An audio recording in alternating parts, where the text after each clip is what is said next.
Jadi soal pasangan calon mohon dipahami dan dicermati secara baik. Dinasti politik seringkali menjadi penyakit bawaan dalam pemerintahan. Riset Negara Institut mencatat pada Pilkada 2020 terdapat 124 kepala daerah merupakan bagian dari dinasti politik. CSIS mencatat di 2024 ada 57,5% anggota parlemen memiliki relasi dinasti politik. Gejala ini tidak hanya mengurangi kompetisi dalam sistem merit, juga mengubah sistem demokrasi menjadi oligarki, baik di pusat maupun daerah. Pertanyaan yang hendak dijawab oleh seluruh pasangan calon, bagaimana strategi dan komitmen pasangan calon untuk mengurangi kecenderungan berkembangnya dinasti politik di lingkungan pemerintahan daerah jika terpilih sebagai kepala daerah? Tentang dinasti politik untuk di daerah Kabupaten Banggai tidak terdapat seperti itu. Kenapa? Kami ini bukan pengurus partai, ya. Kami ini hanya menjalankan pemerintahan. Jadi kami tidak bisa menyodorkan orang-orang yang akan mengikuti kontestasi pilkada karena kami bukan pengurus partai politik. Mudah-mudahan pendamping paslon nomor 2 dan nomor 3, karena kebetulan keduanya adalah ketua partai, mungkin lebih bisa menjelaskan tentang kami bukan pengurus. Model sistem lah yang memberikan kesempatan kepada semua orang bahwa di dalam partai ada menganjurkan bahwa orang-orang pemimpin partai yang melibatkan terhadap orang-orang yang akan ikut pada kontestasi politik. Kalau kami ini bukan partai politik, kami bukan pengusung, dan di pemerintahan tidak ada namanya dinasti politik. Di pemerintahan tidak ada dinasti politik. Silakan tambahkan. Terima kasih. Yang jelas untuk pemerintahan ATFM sangat jauh dari yang namanya terbentuknya dinasti politik. Kenapa? Karena jelas sebagai pimpinan birokrasi, bupati dan wakil bupati taat asas sesuai dengan aturan permainan yang telah diatur oleh undang-undang. Sebagai contoh bahwa setiap rekrutmen pegawai dan tentu pengangkatan dalam jabatan harus patuh sesuai dengan aturan permainan yang telah diterapkan. Oleh karenanya tentunya ATFM sangat jauh dari pengaruh-pengaruh yang akan terjebak dalam hal yang namanya dinasti politik. Oleh karenanya kalau Kabupaten Banggai ingin maju, pilihlah ATFM agar terhindar dari dinasti politik. Terima kasih. Selanjutnya saya beri kesempatan kepada paslon 2, waktu 2 menit memberikan jawaban. Silakan. Terima kasih Saudara.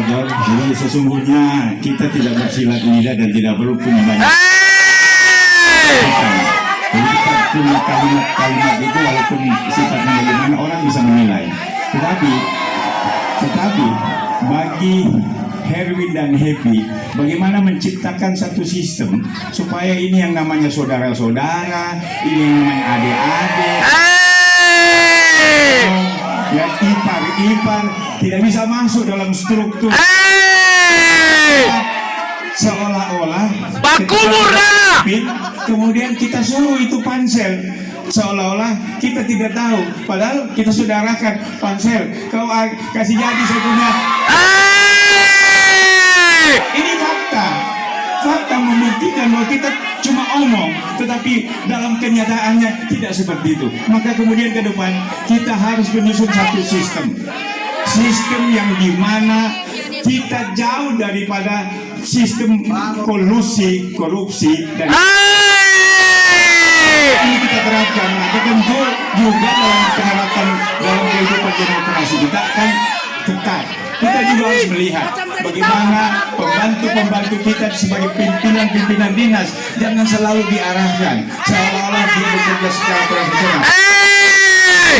Dan saya menyatakan bahwa hal ini sesungguhnya tidak dan jauh dari profesionalisme. Ke depan Herwin Happy akan mempunyai satu sistem sehingga perangkat daerah sampai kepala desa harus bekerja secara profesional dan jangan kita ganggu mereka supaya mereka bisa kerja secara profesional, bisa kerja secara baik. Jangan kita pintar bersilat lidah, kita pintar memainkan peran, padahal sesungguhnya kita tidak seperti itu. Bagaimana kemudian kita bisa menciptakan dari kita sendiri? Demikian Herwin Happy siap untuk Terima kasih Pak Herwin, terima kasih. Para hadirin, kami memohon kebijaksanaan yang sedalam-dalamnya untuk kita ikhlas agar menjaga ketertiban di dalam proses debat ini. Terima kasih atas segala pengertian dan kebijaksanaannya. Selanjutnya saya beri kesempatan kepada paslon nomor urut 3 untuk memberikan jawaban. Waktu menjawab 2 menit. Silakan. Ya, kalau kami dipercayakan bagaimana mengatasi korupsi dan nepotisme di pemerintahan, yang pertama yang akan kami lakukan membuat fakta integritas untuk para ASN, sehingga fakta integritas yang harus ditandatangani, ya, fakta integritas itu bertanggung jawab dan harus menyatakan bebas korupsi dan nepotisme. Yang berikutnya, pengangkatan pejabat itu harus melalui rekam jejak. Jadi walaupun dia pintar atau berkompetensi, tapi kalau rekamnya jejak dia tidak bagus, dia tidak harus juga menduduki jabatan tersebut. Yang ketiga, itu harus berdasarkan kompetensi dan kemampuan, bukan suka atau tidak suka kepada seseorang, Bapak Ibu sekalian. Dan terakhir tadi yang ditanyakan oleh paslon nomor 1, bagaimana saya menjawab sebagai tokoh politik, ketua partai? Saya belum menjadi pemerintah, bagaimana saya bisa jawab?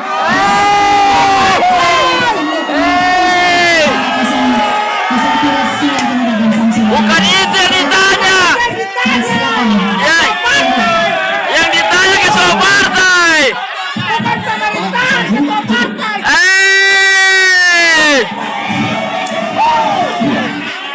Terima kasih, mohon tenang, mohon sabar.